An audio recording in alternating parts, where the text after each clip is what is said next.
Hello बच्चों, let's see this question. The question says a light has amplitude A and angle between analyzer and polarizer is 60 degree. Light is transmitted by analyzer has amplitude.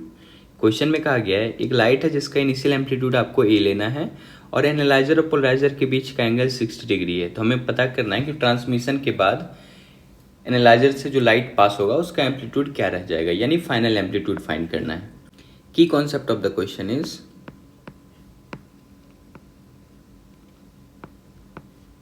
first key concept of the question is the intensity of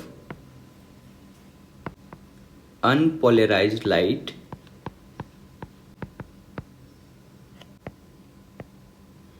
after passing through a polarizer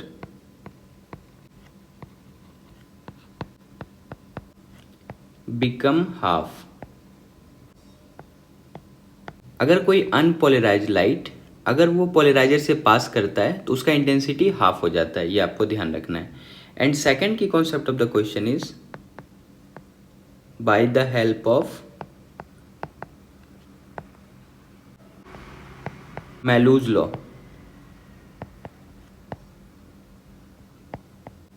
I equal to, यानी I F आप इसे बोल सकते हो, final intensity equal to initial intensity into cos square theta. यहाँ पे theta जो angle है ये एनालाइजर और पोलराइजर के बीच का एंगल है। आई एफ यहाँ पे फाइनल इंटेंसिटी है और आई आई यहाँ पे इनिशियल इंटेंसिटी है। यहाँ पे आपको ये ध्यान रखना है कि ये मैलूज लॉ जो अप्लाई होता है ये एनालाइजर के लिए होता है। पहले कोई अनपोलराइज लाइट पोलराइजर से पास होगा, फिर वो एनालाइजर से पास होगा। तो जब एनालाइजर से पास होगा तो हम लोग ये वाला इक्वेशन लगाएंगे। तो इसकी कॉन्सेप्ट की हेल्प से हम लोग इस क्वेश्चन को सॉल्व करेंगे। सपोज ऐसा मान लेते हैं कि जो अनपोलराइज लाइट होगा, अनपोलराइज लाइट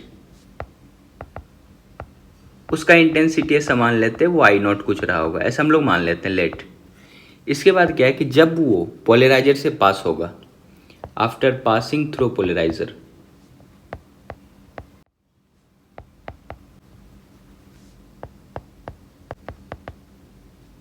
तो उसका इंटेंसिटी क्या हो जाता है, हाफ हो जाता है। तो इसका इंटेंसिटी क्या हो जाएगा, ये आई नॉट बाई 2 हो जाएगा। और यही इंटेंसिटी वाला लाइट फिर एनालाइजर से पास होगा जिसमें हम लोग मैलूज लॉ का इक्वेशन लगाएंगे। तो हमारे लिए इनिशियल इंटेंसिटी क्या हो गया, ये हो गया आई नॉट बाई 2 और फाइनल इंटेंसिटी हमें फाइंड करना है। और इनिशियल एम्पलीट्यूड क्वेश्चन के हिसाब से ए दिया हुआ है, तो अगर हम लोग इनिशियल एम्पलीट्यूड देखें ए आई अगर मैं लिखूं तो ये ए है, हमें फाइनल एम्पलीट्यूड भी फाइंड करना है, इसी का वैल्यू हमें फाइनल आंसर में देना है। तो अगर हम लोग पहले मैलूज लॉ अप्लाई करें तो ये क्या लिख सकते हैं हम लोग, ये इक्वेशन है I F is equal to I I into cos square theta.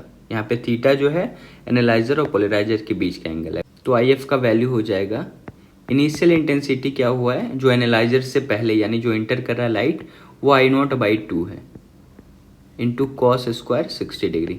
यहाँ पे 60 डिग्री क्या एनालाइजर और पोलराइजर के बीच का एंगल है, तो इसे आप लिख सकते हो आई नॉट बाई 2 और कॉस 60 का वैल्यू हाफ होता है तो यहाँ हाफ आप लिख सकते हो और उसका स्क्वायर है, तो ये एक्चुअल में बन जाएगा आई नॉट बाई 8, यानी फाइनल इंटेंसिटी भी हमारे पास आ चुका है। अब हमारे पास फाइनल इंटेंसिटी का भी वैल्यू आ चुका है, ये आ गया है आई नॉट बाई 8।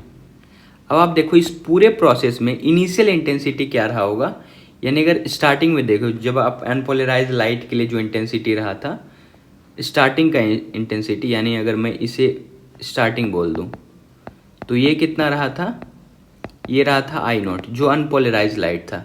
और फाइनल एम्पलीट्यूड हमें फाइंड करना है, इनिशियल एम्पलीट्यूड दिया हुआ है क्वेश्चन के हिसाब से ए, ये भी हमें दिया हुआ है, ये भी हमने मान लिया था, उस हिसाब से हमारा आई फाइनल भी आ चुका है और हमें फाइनल एम्पलीट्यूड फाइंड करना है। तो मैं नेक्स्ट पेज में ले ले रहा हूँ। एम्पलीट्यूड और इंटेंसिटी के बीच का रिलेशन होता है, ये होता है I1 divided by I2 is equal to A1 divided by A2 का होल स्क्वायर।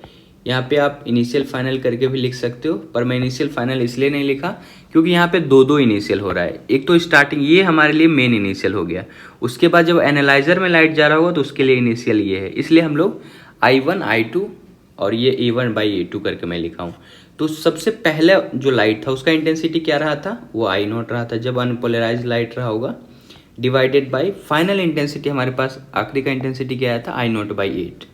तो ये हम लोग लिख सकते हैं I0/8, तो I0 और 8 ऊपर चला जाएगा और उसके बाद आप क्या लिख सकते हो, is equal to initial amplitude question के हिसाब से ये दिया हुआ है डिवाइडेड बाय फाइनल, यानी A2 का वैल्यू यही फाइनल है, हमें निकालना है, इसका स्क्वायर कर लो आप।